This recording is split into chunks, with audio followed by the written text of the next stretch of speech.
So hello guys, welcome sa ating video. At ngayon, samahan nyo ako habang nag-acclimate tayo ng ating breeders. At sa video ito, malalaman ninyo yung mga katanungan sa filtration, breeder size, plants, fish, cleaning, and mga pwedeng gamitin na tank at anong gagawin pag umuulan at pag brown out. Sasagutin natin guys yan, mga tanong na yan sa video na ito. So samahan nyo ako. Yung mga tanong na yan, ang ibang katanungan dyan ay sasagutin mismo ng breeder na kinuhanan natin. So stay tuned guys habang magpapakilala lang tayo.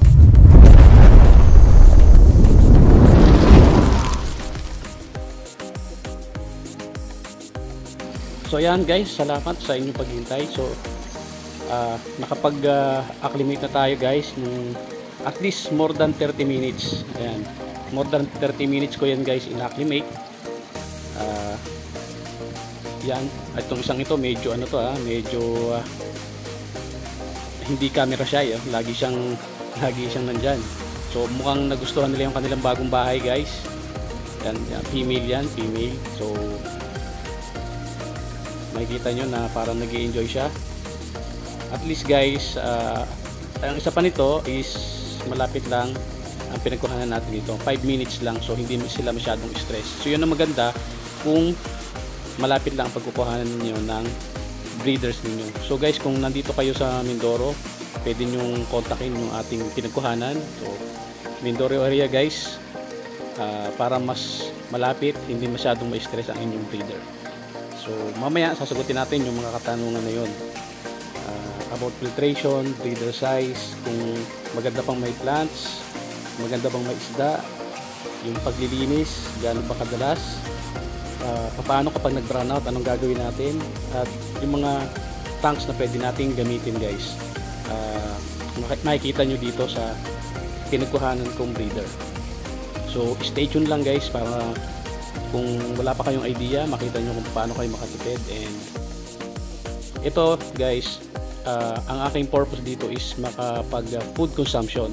So dito ko sa ilalagay, dating tank ito ng tilapia.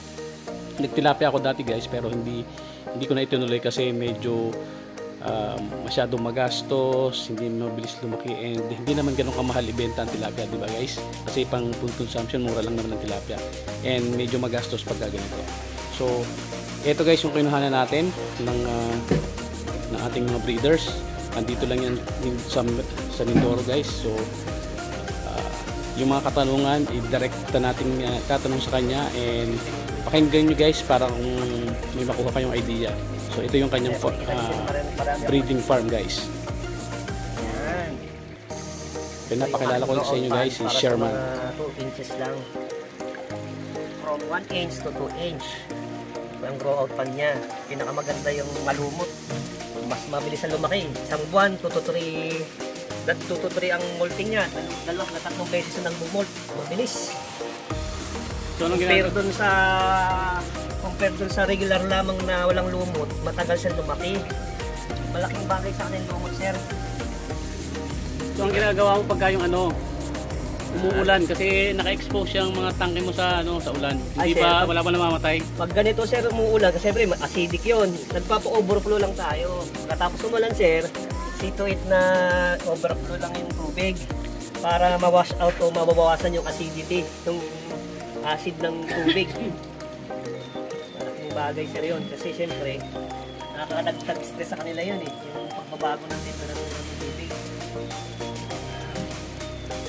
Subali ito ay naka-centralize yung mo. Oo, centralize. Ang iyong filtration mo, isang merong isang pump, 3.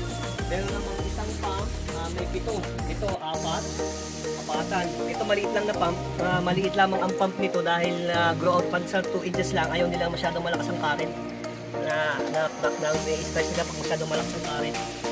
Gusto lang nila yung normal lang ang bagsak ng tubig. Sana kaya yung malaki ito. Galing. Kaya natin. Hindi ba yung parang masyadong maraming halaman, hindi ba nakaka-agos oxygen? Direct direct sunlight siya. Usually kasi pag direct sunlight ang ibabaw niya mainit. Kaya nakakapag-neutralize ng init yung halaman at the same time nakakapagtanggal ng ammonia. Yun, siyempre mataas ang ammonia yan dahil hindi naman tayo nagpapalit ng tubig. Ayun siya, ayun siya. Malaki? Oo, yun, sulok na yan. So dun sa yung size ng breeders natin, Size ng breeder natin?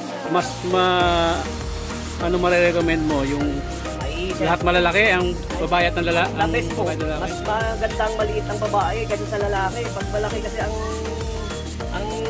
babae kasi sa lalaki, parang tao din, mas masiga pa sa atin yun. Sabihin, mas mataas ang chance ang mag-breed or magligawan, magpapaligaw ang babae pag sila ay mas maliit kaysa sa lalaki. Siyempre yung lalaki, nabubuli din ng babae pag mas malaki sa kanya eh. Kaya nag-aalangan siyang ligawan dahil siyempre mas malaki sa kanya. Nagdadalawang isip din eh. So mas maganda talaga, malaki ang mas malalaki ang lalaki kaysa sa babae. Okay. So yung paglilinis mo, parang nakikita ko hindi ka masyadong hindi mo tinatanggal yung bottom hindi po, dahil unang-una yung bottom kasi na yan nagpuproduce siya ng algae o kaya lumot.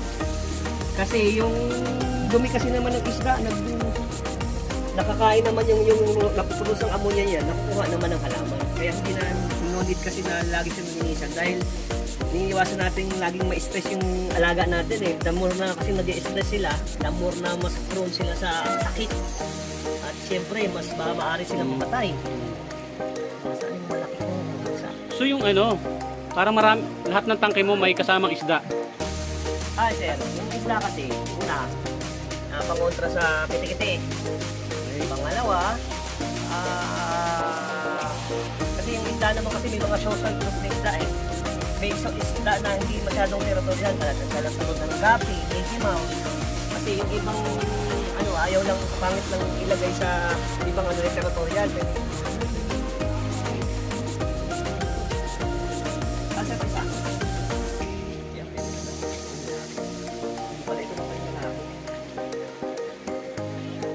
So ayan guys, salamat sa kapag ka nag-brown out guys, pagkakuha ko nag-brown out, so gumawa ako ng temporary pang-aeration lang, kahit pang-aeration lang guys. Mineral water, yung bakanting mineral water, nilagyan ko lang ng pito ng yung sa gulong guys, and nilagyan ko lang ng controller and binobombahan, so para at least may aerator sila, hindi maubusan ng oxygen guys kapag nag-brown out. So yan ang may sasuggest ko sa inyo guys. Pwede nating gayahin. So ayusin ko pala, nag-emergency lang talaga pagka lagay ko is nag-brown out. So gumawa agad ako ng paraan. So yan, magpapump lang tayo guys. And guys, kung umabot ka hanggang sa oras ito, salamat sa iyong panonood. Sana natulungan ka ng mga impormasyon na nakita mo dito. So kung gusto nyong bumili at nandito lang kayo sa Mindoro area, sa Oriental, mag-message lang kayo guys at ibibigay ko yung contact number ni Sherman. At pwedeng makisuyo, pwedeng paki-share, paki-like na rin lang at paki-subscribe ng ating video para mas dumami yung matulungan at mas matulungan din yung ating channel guys, para mas marami tayong ma-upload and tuloy-tuloy ang ating pag-update sa ating pag-alaga hanggang makapag-produce tayo ng for food consumption. Siyempre magbebenta din tayo ng people. So salamat guys, thank you for watching.